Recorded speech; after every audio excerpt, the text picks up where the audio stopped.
Let me tell you how to get them stinky ass curls off your hands after y'all eat them. Get you a lemon. You just wash your hand with the lemon, basically.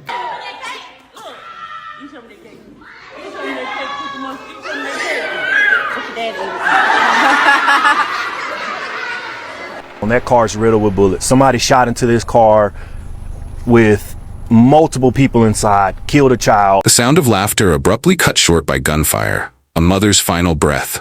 A child's innocent life, extinguished in an instant. This is not fiction. It's the stark reality of what shattered the peace of Birmingham's Echo Highlands. A quiet neighborhood, transformed into a scene of unimaginable violence.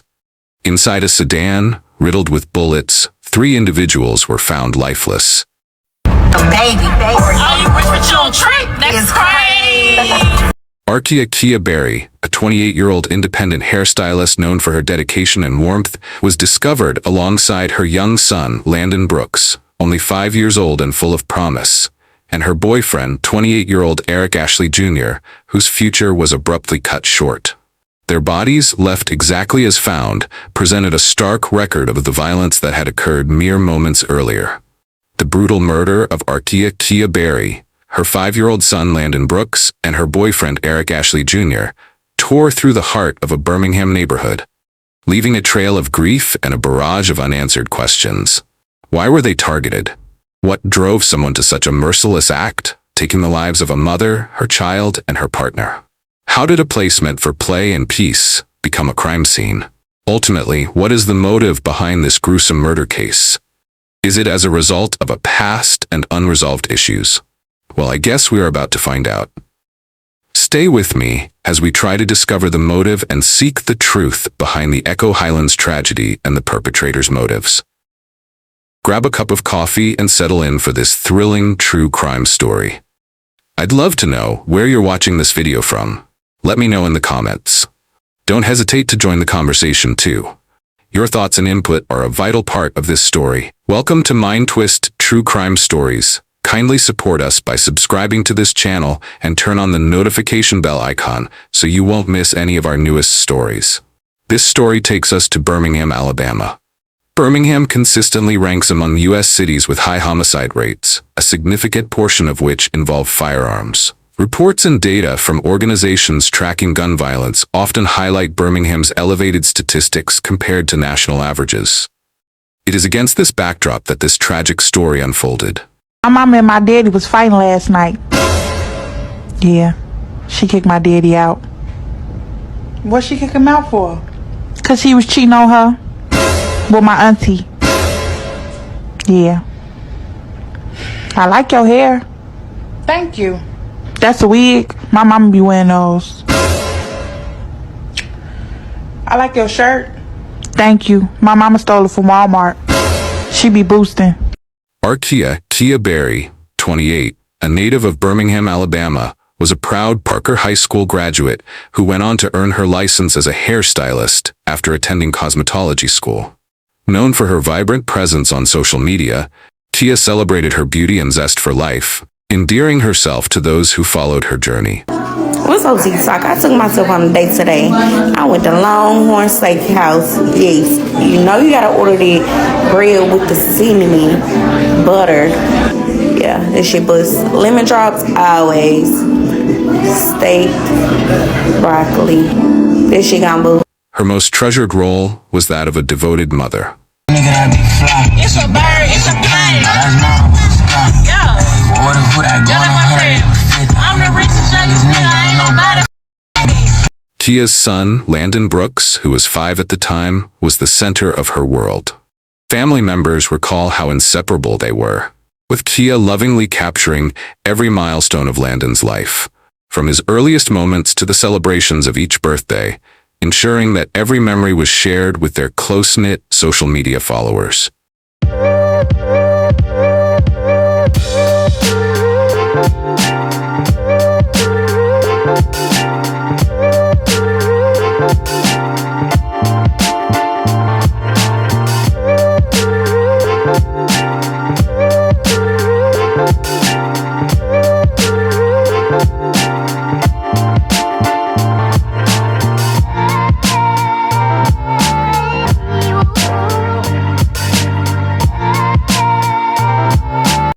Landyn was a beacon of hope and possibility. His eyes sparkled with the innocence of childhood, and his enthusiasm for life was unmistakable. He was on the cusp of beginning kindergarten, a milestone eagerly anticipated by both him and those who cared for him.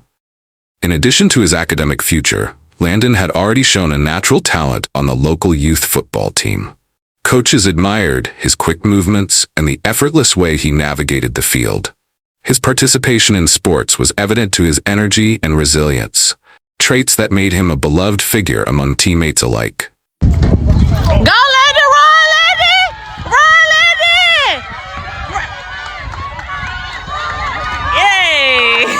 Yay! Kia's life took on an even brighter hue when she began dating Eric Ashley Jr., 28. To give you a little backstory, Arkia had previously lost Landyn's father in 2020 due to an incident, after which he met Eric in 2021. Arkia and Eric quickly became known as a dynamic pair, enjoying adventures together and building a life filled with shared dreams and plans. Their outings, trips, and everyday moments painted a picture of a promising future, both financially and emotionally secure. However, everything changed on July 13, 2024. On that fateful day, Kia had planned a special outing with her son Landyn and Eric, a day that was meant to encapsulate the happiness and unity of their close family bond. Instead, that day marked the beginning of a tragic chapter in their lives, forever altering the course of their bright, intertwined futures. The quiet streets of the Echo Highlands neighborhood, where these lives converged, had long been a symbol of community and shared values. This part of Birmingham was typically characterized by its steady rhythm and the comforting familiarity of everyday life. The initial call to 911 reported a car crash. However, upon arrival, responding officers encountered a scene far more devastating. The vehicle, a sedan, appeared to have veered off the road, coming to a stop near a residence adjacent to the park. But it wasn't an accident. The car was riddled with bullet holes, a stark testament to the violence inflicted upon its occupants. The contrast between the location and the crime is jarring. A park, a symbol of childhood innocence and community gatherings, became the backdrop for a brutal triple homicide. Yeah, every day at football practice, I sit in the car. Everybody be like, get out the car! Upon closer inspection of the scene, the responding officers discovered the grim reality. Arkia, Landyn, and Eric were deceased, victims of multiple gunshot wounds. The vehicle, now a metal shell of its former purpose, stood as a silent witness to the brutal act. The immediate assessment by the Birmingham Police Department revealed a critical detail. This was not a random act of violence. The victims were targeted. This revelation sent a chilling wave through the community, as the idea of calculated violence struck at the heart of their perceived safety. The response was immediate and profound. Shock morphed into grief, and grief fueled a desperate need for answers. Tragedy unfolds right here in Birmingham. 3 people found dead near a park. One of those victims, a young child. That car's riddled with bullets. Somebody shot into this car with multiple people inside, killed a child. The boy as young as 7 or 8 years old in the car with who police believe to be his parents. This scene unfolding near Echo Highlands Park in Birmingham. It's just a few blocks away from Pinson Valley Parkway in the northeast portion of the city. Good evening. I'm Megan Scarano. We first alerted you to this story through our ABC 3340 News app. Olivia Goche is live for us tonight from Birmingham. Olivia, what do we know about the circumstances surrounding the shooting? Megan, it was just before 6 p.m. tonight when police responded to the 1700 block of Indian Summer Drive. The original 911 call was made for a report of a crash, but when officers arrived, that's when they found a man, a woman, and a child all shot to death. And there's a park here not too far back behind me. That is where officers believe the incident started. Police say a majority of the shots were fired from the parking lot of Echo Highlands Park. After the victims drove a short distance, they crashed. Police also say some sort of interaction took place between the people inside of the victim's vehicle and the suspect's vehicle, but detectives are still trying to find out what led up to the shooting. Neighbors describe the bullets as sounding like fireworks. I think it's a shame that this happened like this in our neighborhood. I mean, it's very quiet around here and humble. And someone come over here to meet up and do whatever they need to do and cause this chaos out here, it's just bad. I don't feel too good about that. Officer Truman Fitzgerald noted that there is only one way in and one way out of the neighborhood. They are confident that someone who lives here knows something or has video. There is also currently no one in custody, and they are asking for anyone who knows anything to come forward. And Olivia, another thing Officer Truman Fitzgerald pointed out, like he does time and time again, is the need for conflict resolution before pulling out a gun. Exactly. Family members started showing up out here around 7:30, and it is truly a tragic situation for all involved, no matter the circumstances surrounding the incident. Officer Fitzgerald noted that there is a family tonight mourning the loss of 3 loved ones. So, as he mentioned, people have to ask themselves, when is enough going to be enough? Residents, who once shared casual greetings at the park, now shared a collective sense of loss and fear.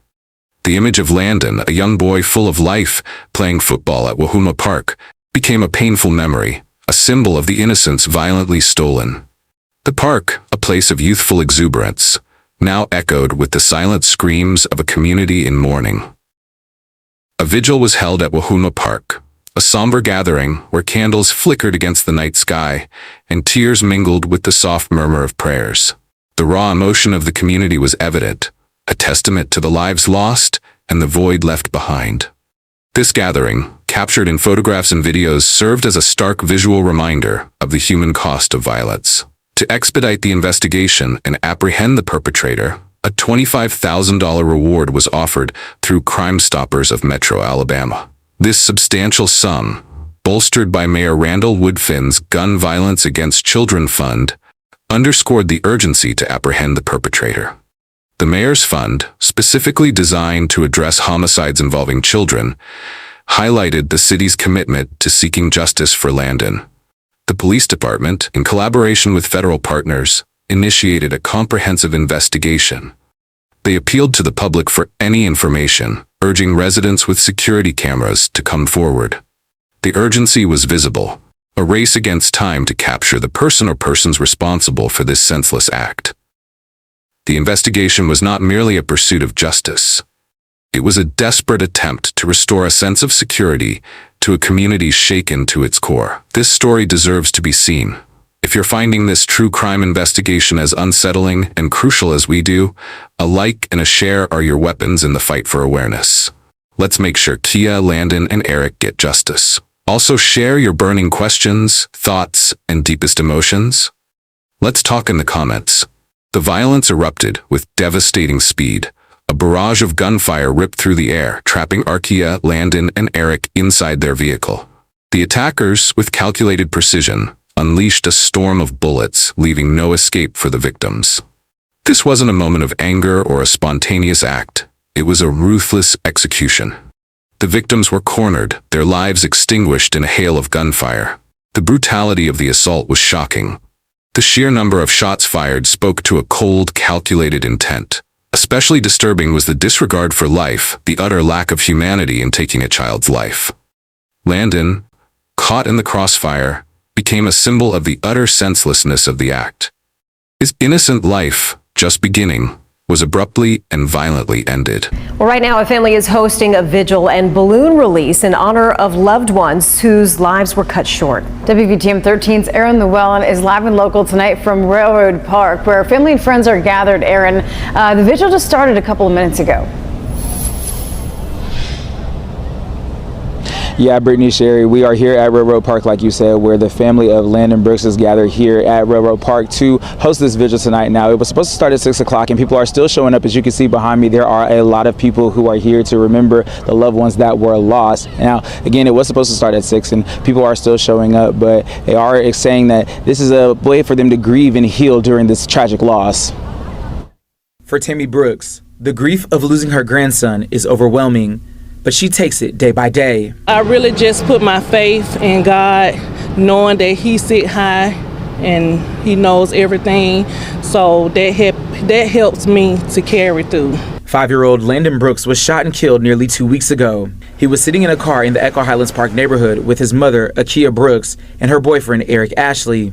All three died, and no one has been arrested. I will ask God to have mercy on both of them and for them to ask for forgiveness and, turn themselves in. Brooks' son, Ladarius, was found dead in a burning apartment in 2020. The unanswered questions she still has about his death make her grief that much harder to bear. It was like a womb open up again with a lot of unanswered questions. And I only can just stand in faith, praying and hoping that God bring justice to both of their cases. But the most difficult part of her grief is staying strong for her other grandkids, Landyn's sisters, who just want to know why their brother was taken from them too soon. Now they thinking about their dad and they saying that it's not fair. It's just not fair because their dad and their brother is gone and they like, Grandma, we don't have no justice. We don't know what didn't happen to them. We just got to go by day trying to understand. But Brooks still has faith her son and grandson's killers will be brought to justice. God is a forgiving God, so he can forgive them, and maybe they'll have another chance with turning their lives around, for it won't be so many more murders on the streets of Birmingham. Now, we are still looking at people who are getting to Railroad Park just before this vigil is scheduled to start, so we're going to check back in with you all at 6:30. We're also expecting that there will be a balloon release tonight as well, so we'll bring you that as well right here on WVTM 13. But for now, we're live in Birmingham. Aaron Llewellyn, WVTM 13. Detectives began their grim task, documenting the scene, searching for clues, and attempting to piece together the sequence of events. Shell casings littered the parking area of the park, a stark reminder of the ferocity of the attack. These physical remnants of violence provided crucial evidence, each one a silent witness to the crime.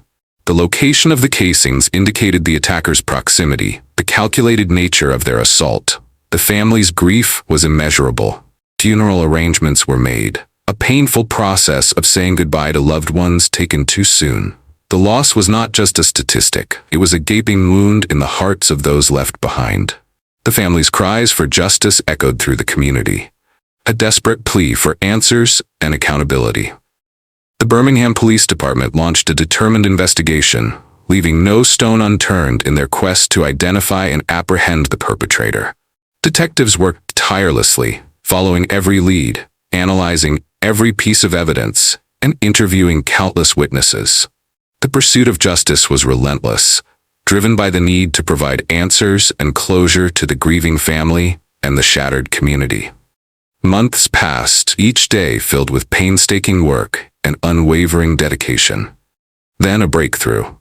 Jacorian McGregor, a 25-year-old, was identified as the primary suspect in the triple homicide. The discovery sent a jolt through the investigation, offering a glimmer of hope in the midst of despair. The identification was not the end, but a significant step towards accountability. In February 2025, about 7 months later, after months of tracking and surveillance, the Birmingham Police Department's Crime Reduction Team, in collaboration with the U.S. Marshals Service Fugitive Task Force and the State of Alabama Pardons and Parole, successfully apprehended McGregor in the 900 block of Vondale Lane. The arrest marked a pivotal moment, a tangible step towards justice. Following the arrest, BPD detectives presented their findings to the Jefferson County District Attorney's Office. After reviewing the evidence, the District Attorney's Office authorized charges of capital murder for the deaths of 2 or more persons. This charge, reserved for the most heinous crimes, reflected the severity of McGregor's actions. The emotional impact on the victim's family was profound. Titmisha Berry, Arkia's mother and Landyn's grandmother, expressed a mix of relief and sorrow. "My babies can finally get some rest now," she stated, acknowledging that while the arrest could not bring back her loved ones, it provided a sense of peace. The acknowledgement that she could now have peace showed the emotional toll the crime had taken on her life. Background information on McGregor revealed a history of criminal activity. Court records showed prior convictions, including receiving stolen property. In 2021, he had pleaded guilty to receiving stolen property and was sentenced to 20 years in prison, with 3 to serve. Additionally, at the time of his arrest, he was facing charges for failure to appear on outstanding 2024 charges of receiving stolen property and carrying a pistol without a license. This criminal history painted a disturbing picture, raising questions about the factors that led to the tragic events at Echo Highlands Park. Makes me wonder, is there a connection between the suspect and the victims? Is this as a result of a failed transaction between them in the past?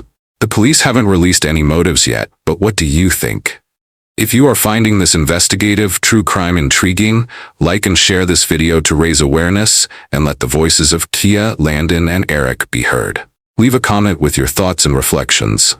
The legal proceedings against Ja'Cory and McGregor began, a process aimed at delivering justice for the lives lost. The prosecution prepared to present their case, outlining the overwhelming evidence that linked him to the triple homicide. The courtroom became a stage for the unfolding narrative, a place where the details of the crime were laid bare for all to see. Despite the arrest and charges, the question of motive lingered. Why were Arkia, Landyn, and Eric targeted? What drove Ja'Cory to commit such a merciless act? As part of our investigative community, what do you think led to this gruesome crime? Kindly and respectfully share your thoughts in the comment section. Your voice matters in this story. The community of Echo Highlands began the difficult process of healing. The park, once a symbol of joy, now carried the weight of sorrow. This tragedy offered stark life lessons. It highlighted the fragility of life, how quickly it can be taken away. It underscored the devastating impact of gun violence, the ripple effect it has on families and communities. It emphasized the importance of community support, the need to stand together in the face of adversity, and it called for change. The need for stricter gun control became a central point of discussion. The senseless loss of life, especially that of a child, fueled calls for action. The commitment to preventing future tragedies became a shared goal, a mission to create a safer world. To the families and friends of Arkia and Eric, our hearts ache with yours. We share in your grief and offer our deepest condolences for the immeasurable loss you've suffered. The story of Arkia, Landyn, and Eric deserves your attention. Their lives, violently cut short in Echo Highlands, demand that we not look away. A like and a share can help amplify their voices, ensuring their story reaches a wider audience and fuels the pursuit of justice. By sharing this video, you honor their memory and stand against the senseless violence that plagues our communities. Let's work together to ensure their names are remembered and their story is told. If you're seeking true crime stories that solve crime mysteries, in-depth investigations, stories that spark meaningful conversations, build thrilling suspense, demand justice for victims, and seek to understand the complexities of human behavior, then hit that subscribe button now. And don't forget to turn on the notification bell icon below so you'll be the first to know when we release a new investigation. We also encourage you to explore our other videos for more compelling stories. Join the conversation in the comments section below. Let's discuss how we can make a tangible difference in our society and ensure justice for those who have been wronged. Thank you for staying with us until the end. Until our next video, please stay safe.